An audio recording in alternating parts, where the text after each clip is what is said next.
요한이 전한 거룩한 복음입니다. 주간 첫날 이른 아침 아직도 어두울 때에 마리아 막달레나가 무덤에 가서 보니 무덤을 막았던 돌이 치워져 있었다. 그래서 그 여자는 시몬 베드로와 예수님께서 사랑하신 다른 제자에게 달려가서 말하였다. 누가 주님을 무덤에서 꺼내갔습니다. 어디에 모셨는지 모르겠습니다. 베드로와 다른 제자는 밖으로 나와 무덤으로 갔다. 두 사람이 함께 달렸는데 다른 제자가 베드로보다 빨리 달려 무덤에 먼저 다다랐다. 그는 몸을 굽혀 암화포가 놓여 있는 것을 보기는 하였지만 안으로 들어가지는 않았다. 시몬 베드로가 뒤따라와서 무덤으로 들어가 암화포가 놓여 있는 것을 보았다. 예수님의 얼굴을 쌌던 수건은 암화포와 함께 놓여 있지 않고 따로 한 곳에 개켜져 있었다.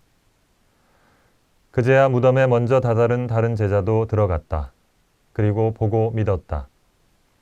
사실 그들은 예수님께서 죽은 이들 가운데서 다시 살아나셔야 한다는 성경 말씀을 아직 깨닫지 못하고 있었던 것이다.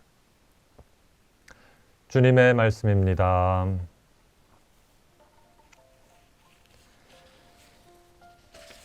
예수의 후원회원 여러분, 그리고 아직 후원회원은 아니시지만 이 유튜브를 통해 만나게 된 여러분, 오늘 부활 대축일입니다. 부활을 축하합니다.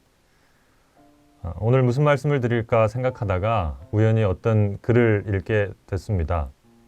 교황님 기도 네트워크, 예전에는 기도의 사도직이라고 했었죠. 교황님 기도 네트워크에서 발간하는 잡지, 예수 성심의 메시지라는 잡지가 있는데요. 2020년 4월호에 실린 까를로 마르티니 추기경님 강론을 우연히 읽게 됐습니다.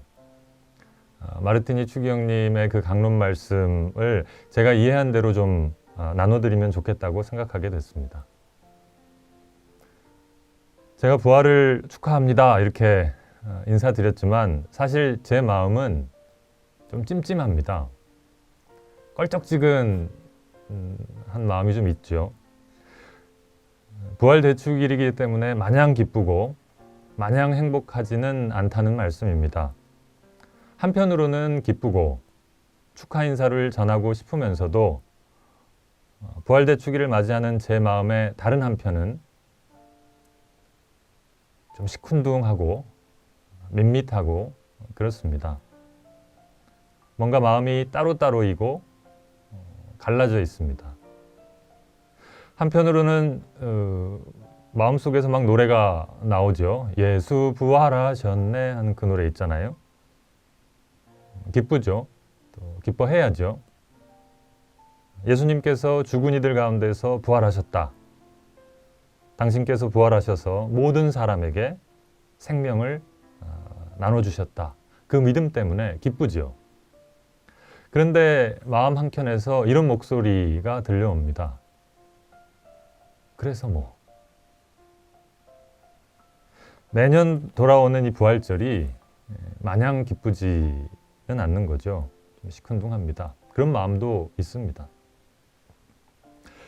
예수님께서 부활하셨다고 마냥 기뻐하기에는 내 모습이 그저 그렇고 어제랑 똑같고 또 무엇보다 내 주위에 또 이 세상에 안타깝고 슬픈 소식들이 너무 많아요.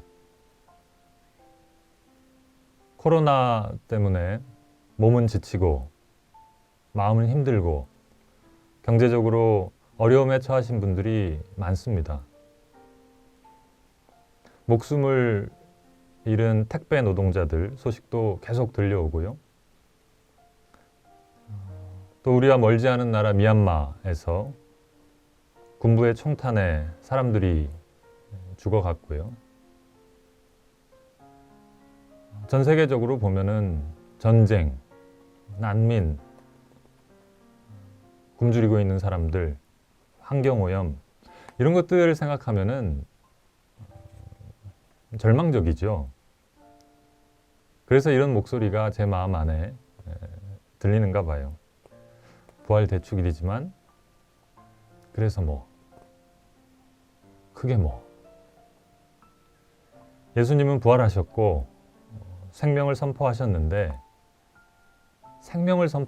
내 주변에는 죽음이 아직 많이 있는 거죠. 이렇게 갈라져 있는 마음, 따로따로인 우리들의 마음을 마르티니 추기경님도 알고 계셨던 것 같습니다. 추기경님 말씀이 매년 돌아오는 부활절마다 생명과 죽음, 기쁨과 절망 사이에 거리감이 있다는 것을 알아채게 된다. 그렇게 말씀을 하셨어요. 이 거리감, 따로따로인 마음, 기쁘기도 하지만 마냥 기뻐할 수도 없고 그렇다고 안 기뻐할 수도 없는 이 상황을 어떻게 하면 좋으냐. 마르티니 추기경님이 제안하시는 거는 이런 겁니다. 그래서 우리들은 부활절에 죽음이 끝이 아니다 라는 것을 다시 한번 되새겨야 한다고, 죽음에 맞서고 죽음에 대항해서 싸워야 한다. 부활대축일에 죽음이 끝이 아니다라는 사실을 매년 다시금 되새길 필요가 있다. 그렇게 말씀을 하십니다.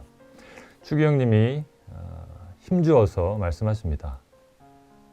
예수님의 부활은 진짜다. 예수님의 부활은 진짜니까 우리에게 힘을 준다.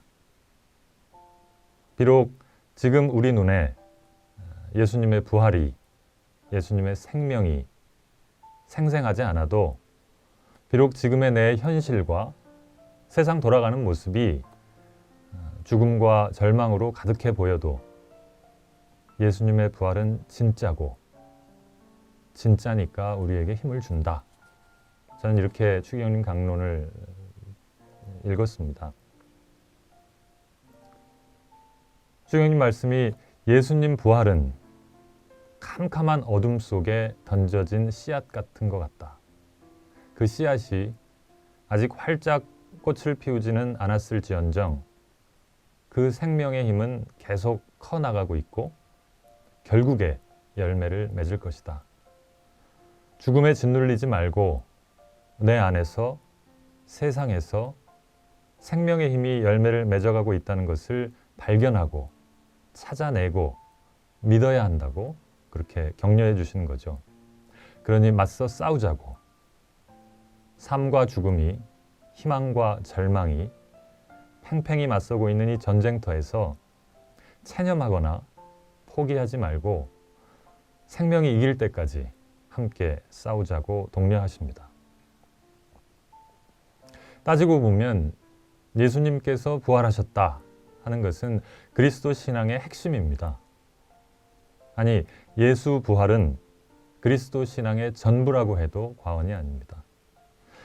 예수님이 부활하지 않으셨다면 우리가 오늘 유튜브로 이렇게 만날 이유가 없습니다. 유튜브에 재밌는 게 얼마나 많은데 이 재미없는 복음 묵상을 이렇게 듣고 계실 필요가 없죠. 예수님이 부활하지 않으셨으면 저는 왜 신부가 되어서 카메라 앞에서 이런 나눔을 해요? 예수님께서 되살아나지 않으셨다면 우리는 모두 지금 시간 낭비를 하고 있는 겁니다. 우리 그리스도인이잖아요. 우리가 예수님의 부활을 믿기 때문에 그래서 그리스도인입니다. 예수님께서 부활하셨고 그래서 지금도 살아 계시고 우리 한가운데에 계시고 더 나아가서 우리도 예수님처럼 부활하게 될 것을 믿기 때문에 우리는 그리스도인입니다. 예수님의 부활을 선포하는 사람들입니다. 미사 때 신앙의 신비여 이렇게 하면은 주님께서 오실 때까지 주님의 죽음을 전하며 부활을 선포하나이다 그렇게 응송하시잖아요.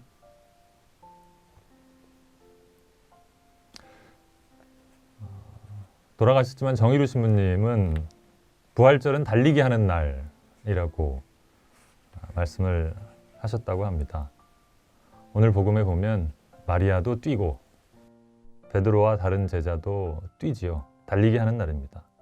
그래서 우리도 비록 지금 내 상황이 좀 어려워도 내 주위에 실망할 일이 많아도 그게 다가 아니다. 그게 끝이 아니다. 이런 믿음을 가지고 당신 품으로 뛰는 날이 되었으면 좋겠습니다. 그래서 부활절에 우리들이 죽음이 끝이 아니라는 것을 다시금 되새기고 죽음에 맞서고 싸우자고 초대하시는 추기경님 말씀처럼 함께 싸우고 또 뛸 수 있는 그런 힘과 용기를 청하면서 오늘 하루 보내시면 좋겠습니다. 부활을 축하합니다.